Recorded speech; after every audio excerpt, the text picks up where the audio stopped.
How do you think we can access that encrypted section? The whisper seeped out from the study room in the back corner of the library. Arthur Blake stood on the stairs, books in his arms, eavesdropping unintentionally. Inside were two cadets, James Norton and his friend. The voice was James's, tense and frustrated. The digital archive is encrypted. Special permission is required to access historical intelligence files. The professor didn't tell us how to do it. This is ridiculous. This is our final assignment. We need real documents. But that old fossil, the librarian, won't help us. He said, permission required. You can't expect anything from him anyway. He knows nothing about technology. He probably doesn't even know the word encryption. Arthur stood motionless on the stairs. The books in his arms were heavy, but his arms weren't trembling. Because those hands, decades ago, had carried much heavier things, secrets, codes, a nation's security. And he doesn't know the word encryption? He had lived that word, but they didn't know that. Not yet. The West Point Military Academy Library was a magnificent space with historic stone walls and high ceilings, thousands of books, hundreds of years of military wisdom. Arthur Blake had been working here for 3 years, a quiet, unassuming man. He was 74 years old, thin-framed glasses, gray hair. He wore a brown library vest. Every morning he arrived at 8 a.m., left at 5 p.m. He shelved books, helped students, managed systems, but the students didn't take him very seriously. That morning, James Norton stood at the computer terminal, frustratedly pressing keys. "It's not working. This system is terrible." His friend came over. "What are you looking for?" "Soviet Cipher documents from the 1980s. Should be in the digital archive, but I can't find them." Arthur was arranging books on a nearby shelf when he overheard. He turned. "I can help." James looked up, impatient. "No thanks. I'll handle the digital system myself." "Those documents aren't in the digital archive. They're in the special collection, classified materials section. I can show you." James laughed, a dismissive laugh. "Classified? These are documents declassified 40 years ago. They should all be open source. Some are still restricted.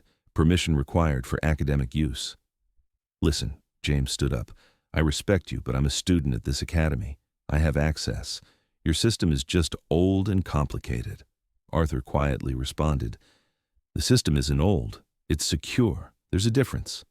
James rolled his eyes, turned to his friend. "Never mind. I'll ask the professor." Arthur gathered his books and walked away.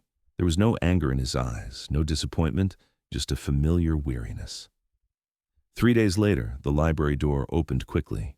Entering was Academy Dean Colonel Richardson. His face was tense. "Blake, my office now." Arthur set down his books, followed the dean. In the office were 2 more people. One was the security chief, the other a woman in civilian clothes. Her face was stern, her posture authoritative. "Blake," the dean began, "we have a serious situation. Last night, unauthorized access was detected in the digital archive, the classified documents section. The password system was bypassed." Arthur's expression didn't change. "Which documents?" "Cold War cryptology files, level 3 classification. The access log came from your user ID." "Impossible. I don't access that section." The woman in civilian clothes stepped forward. "I'm Inspector Sarah Chen, NSA Cybersecurity. Mr. Blake, an old admin code was used to access those files. Very old, from the 1980s, and records show that code was assigned to you." Arthur slowly sat down. "That code should have been deleted 35 years ago." "But it wasn't," Chen continued, "and someone used it, either you or someone who stole your credentials." The dean leaned on the desk. "Blake, this is very serious. If you didn't do it, who did?" Arthur thought. Then he remembered. 3 days ago, James and his friend. "How do we access that encrypted section?" "Was it them?" "It could be a student," Arthur said. "Cadet James Norton. He was asking about these documents a few days ago." Chen took notes. "James Norton. We'll interrogate him. But Mr. Blake, you're also under investigation. Please don't leave the building. Let me ask you something. Have you ever underestimated an elderly person when it comes to technology? Or conversely, have you been wrongly accused because of a mistake a young person made? Share in the comments. Because today at West Point, when Arthur Blake's true identity is revealed, everyone will be shocked.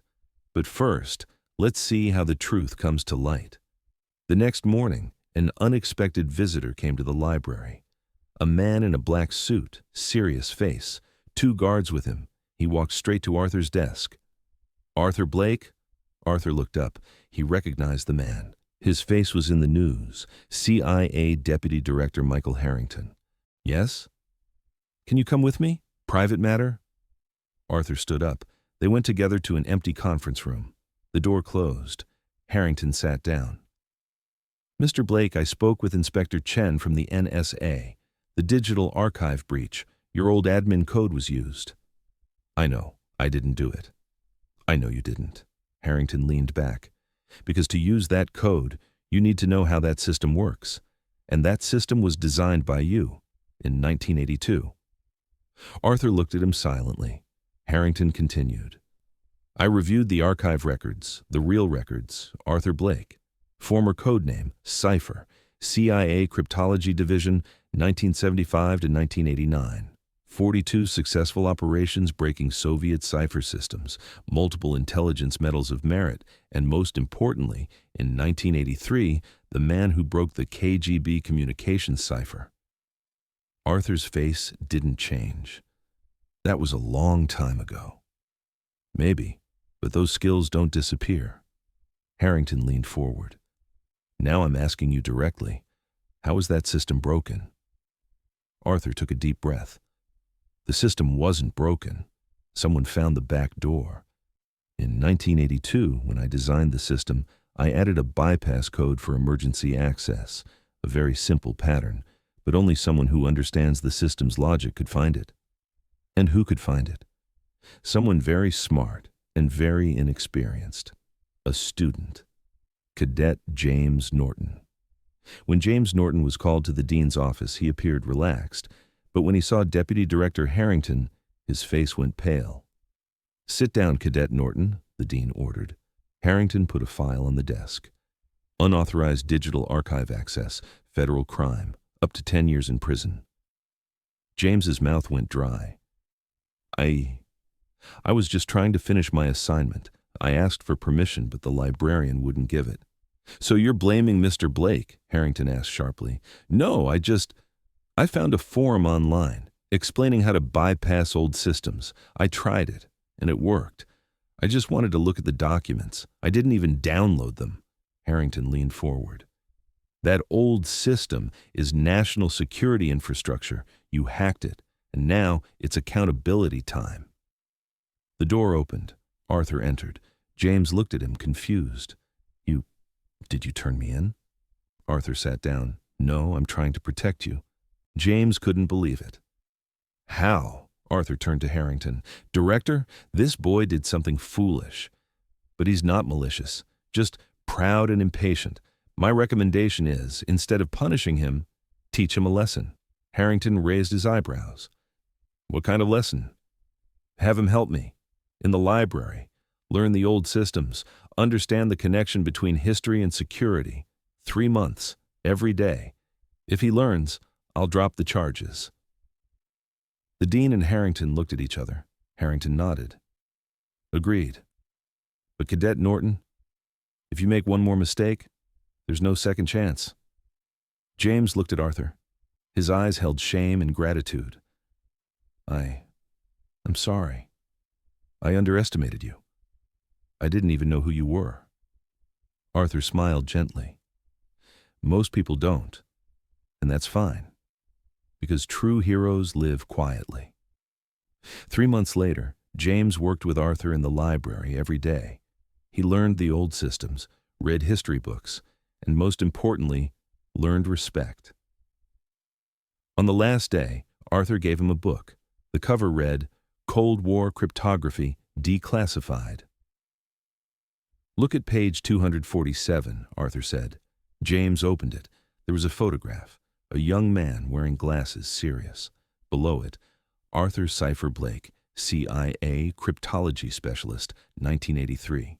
James's jaw dropped. This is you?